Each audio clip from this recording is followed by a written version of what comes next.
నమస్తే, నా పేరు ఎర్ర వెంకటరెడ్డి, ఆర్కొండ విలేజ్, రాజంపేట మండల్, కామారెడ్డి డిస్టిక్. గత సంవత్సరం కింద 2 ఆవులు తీసుకురావడం జరిగింది. దాంతోపాటు మంచి అనిపించి 2 15 ఆవులని గోపాలమిత్ర బృందం వాళ్ళ డాక్టర్ల సహాయంతో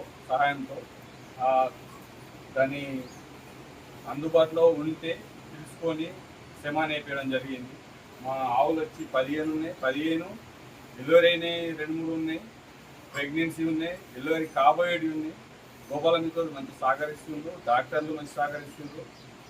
ఇది పాడి పరిశ్రమ అంటే వ్యవసాయంలో ఒక భాగం కాబట్టి రైతు మిత్రులు అందరికీ ఏదో ఆవులు కొన్నాం ఇలా పెట్టేసి పోయినాం అంటే కాదు. మనం కంటిన్యూ 24 గంటలు దాంతో ఏమవుతుంది, ఏం జరుగుతుంది, అది ఎదకొచ్చిందా, ఈంతుందా, నైటా, డేనా చూసుకొని